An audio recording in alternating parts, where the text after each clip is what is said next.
历经九生九世，我早已无所畏惧。 Video ini hanya alur cerita film Donghua yang berjudul Divine Dao Emperor. Dan jika suka alur ceritanya, mohon tidak lupa untuk di-subscribe dan di-like, terima kasih. Tanpa basa-basi langsung saja ke alur ceritanya. Pada episode sebelumnya, setelah memberi penjelasan pada Qin Hai, Qin Yang pun segera meninggalkan timnya keluar dari area ujian yang sudah ditentukan, untuk mencari obat buat kakak pertamanya. Kalau begitu, kamu harus berhati-hati. Baik. Qin Yang bangkit, membawa Ye Ziqing bersamanya, meninggalkan gua, dan menghilang ke dalam malam yang luas. Di area uji coba yang luas, dalam kegelapan malam, suasana begitu kelam. Pepohonan kuno yang menjulang tinggi menghalangi cahaya bulan lapis demi lapis, membuat seluruh pegunungan tampak seperti monster prasejarah yang penuh dengan bahaya tak terduga, membuat siapapun merasa gentar. Kamu takut? Qin Yang berjalan bersama Ye Ziqing di tengah malam. Sedikit, jawab Ye Ziqing dengan jujur. Tidak apa-apa. Aku membawamu kali ini untuk membantumu meningkatkan kekuatan dan mencapai alam lingkai secepat mungkin. Tubuh kaisar sepertimu tidak boleh berlatih dengan cara yang biasa-biasa saja. Baik. Ye Ziqing menghela napas. Dengan Qin Yang di sisinya, ketakutannya terhadap malam perlahan mulai berkurang. Qin Yang tiba-tiba berhenti. Ada apa? Aku baru saja bilang akan mengasah kekuatanmu, dan sekarang kita justru menemukan sesuatu yang bagus. Qin Yang tersenyum. Ikut aku. Perlahan, mereka menaiki sebuah bukit kecil dan berdiri di puncaknya. Di depan, di dalam sebuah cekungan, puluhan serigala ungu dengan tinggi lebih dari 3 meter mengelilingi satu sama lain. Binatang roh tingkat 1 menengah, serigala iblis bergaris ungu. Jumlahnya sekitar 40 hingga 50 ekor. Kurasa ini bukan masalah bagimu. Qin Yang tertawa. Baik. Binatang roh tingkat 1 menengah, serigala iblis bergaris ungu, sebagian besar setara di ranah level 4 hingga 6 pejuang spiritual. Saat ini, mereka berkumpul di tempat itu, tampak seperti sekumpulan bunga dan tanaman ungu di tengah malam. Ye Ziqing tak menyangka bahwa Qin Yang bisa menemukan serigala-serigala ini dari seberang bukit. Begitu cambuk bersisik hijau keluar, Ye Ziqing segera mengayunkannya. Snap! Seekor serigala iblis yang sedang berjaga langsung terlilit di leher oleh cambuk panjang, napasnya terhenti, dan kakinya terus meronta. Namun, Ye Ziqing berada di level 6 pejuang spiritual, dengan kekuatan yang sudah tinggi ditambah dengan tubuh kaisarnya, bagaimana mungkin serigala iblis bergaris ungu bisa menjadi lawannya? Dengan sekali hentakan, tubuh serigala itu meledak di bawah tekanan cambuk bersisik hijau. Melihat ini, mata Ye Ziqing berbinar. Serigala iblis bergaris ungu memiliki bulu yang sangat tebal, membuatnya sulit untuk ditembus. Namun, di tangan Qin Yang, cambuk bersisik hijau itu seperti terlahir kembali, benar-benar menyatu dengannya. Cambuk yang hebat! Saat ini, Ye Ziqing dipenuhi rasa percaya diri. Au! Tiba-tiba, di dalam cekungan, serigala iblis bergaris ungu terbangun oleh suara tadi. Mereka mulai menggeram dan melirik Ye Ziqing dengan sorot mata hijau gelap yang mengeluarkan aura mengerikan. Snap! Namun, yang menyambut mereka hanyalah serangan Ye Ziqing yang semakin ganas. Dengan sekali sapuan cambuk panjang, serangkaian energi spiritual ditembakkan, berubah menjadi bilah-bilah tajam yang menyerang dengan deras. Lama-kelamaan, serigala iblis bergaris ungu mulai kewalahan. Au! Saat itu juga, terdengar raungan dalam yang lebih rendah. Dari balik kawanan serigala, muncul seekor serigala iblis raksasa setinggi 5 meter, dengan bulu ungu menyelimuti tubuhnya. Di antara puluhan serigala, makhluk ini tampak paling menonjol, penuh wibawa dan luar biasa. Raja Serigala!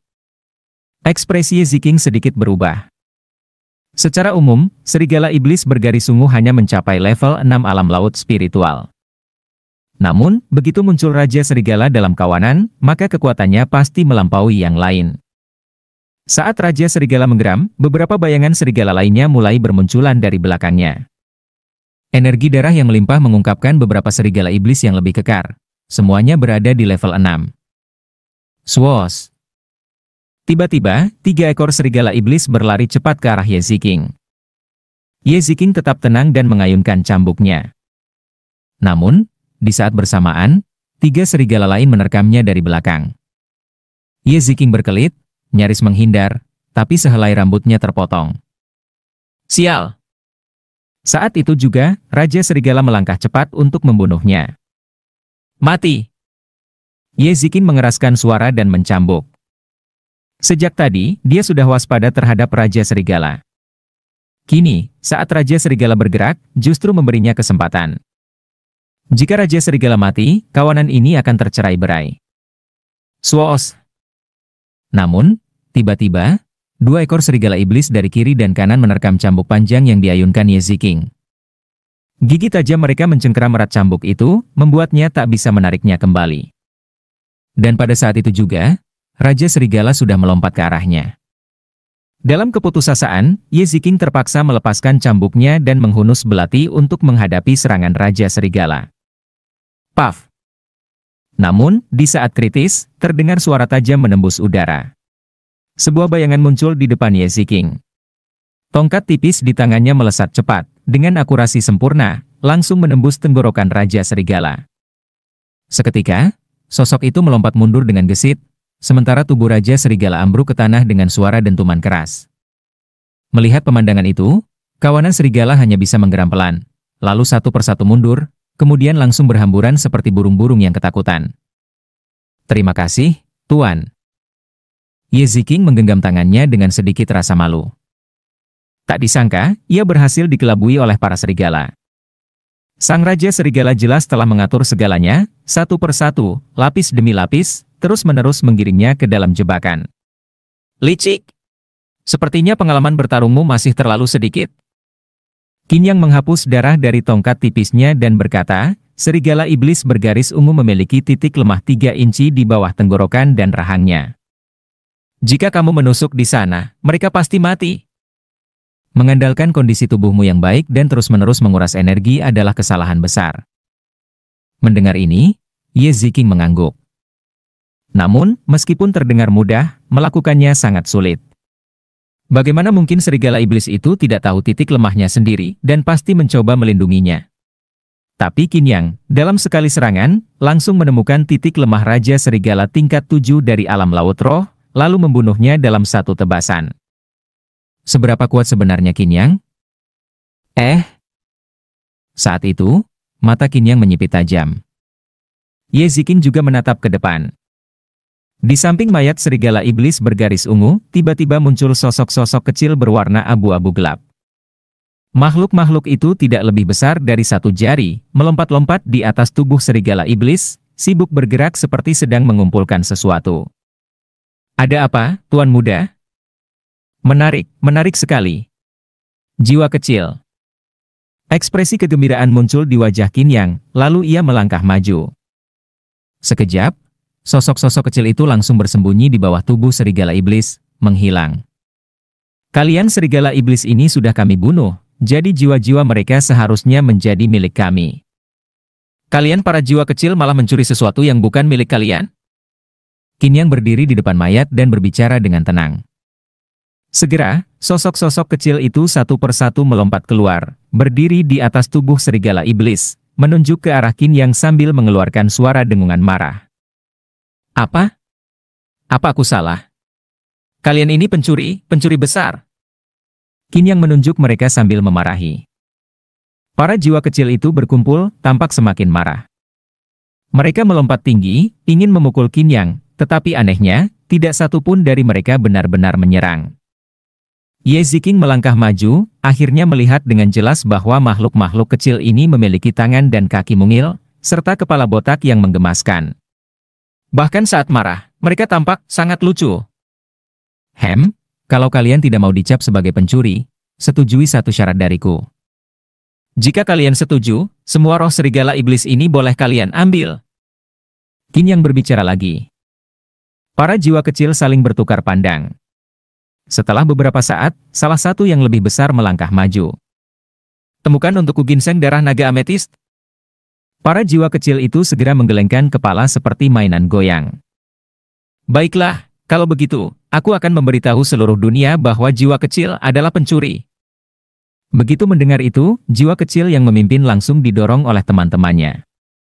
Akhirnya, ia mengangguk setuju.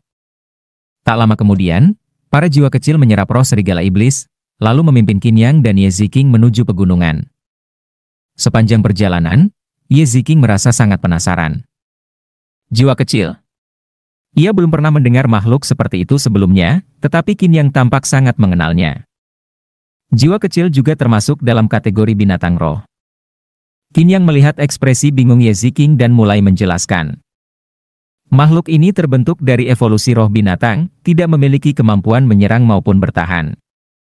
Ribuan tahun yang lalu, jiwa kecil banyak ditemukan di alam liar. Para pejuang sering berteman dengan mereka dan menukar informasi sebagai bentuk perdagangan. Tapi, manusia memang serakah. Seiring waktu, jiwa kecil mulai ditangkap untuk dijadikan peliharaan atau mata-mata. Akibatnya, jumlah mereka terus menyusut hingga hampir punah. Sekarang, melihat mereka di sini benar-benar mengejutkan. Mendengar itu, Ye Ziqing mengangguk. Lalu kenapa mereka begitu marah saat kamu menyebut mereka pencuri? Mereka memang lahir untuk mencuri roh binatang, jadi mereka paling takut disebut pencuri. Mendengar itu, Ye Ziqing tertawa kecil. Tak disangka, jiwa kecil ternyata sangat unik. Jiwa kecil terus melompat-lompat, memandu mereka melewati pegunungan. Saat mereka melanjutkan perjalanan, fajar mulai menyingsing. Akhirnya, mereka tiba di kaki sebuah gunung. Para jiwa kecil berhenti, tidak berani melangkah lebih jauh. Terima kasih. Qin Yang tersenyum. Kalian bukan pencuri. Mendengar itu, para jiwa kecil melompat kegirangan dan segera menghilang ke dalam hutan. Kita sudah sampai. Qin Yang menarik napas dalam-dalam. Ginseng darah naga ametist, aku pernah mendengar bahwa ginseng ini memiliki efek luar biasa untuk memulihkan energi darah para pejuang. Itu bukan satu-satunya kegunaannya.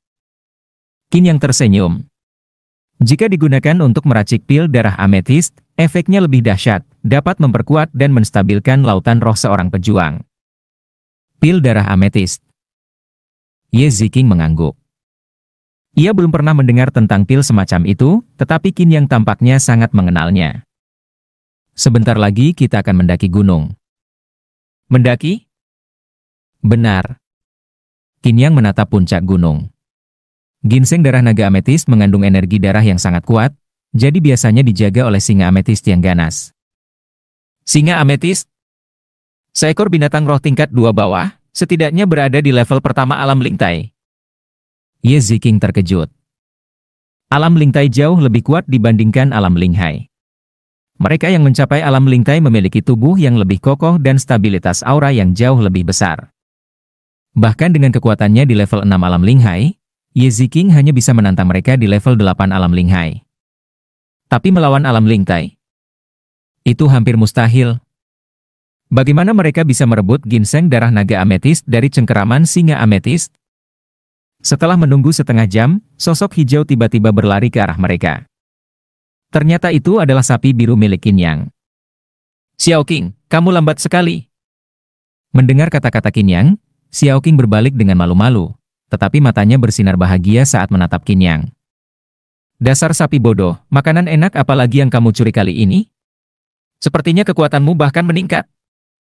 Qin Yang menegur sambil tersenyum, nanti aku beri makanan yang lebih enak, tertarik? Sambil berkata begitu, Qin Yang menatap ke arah lereng gunung.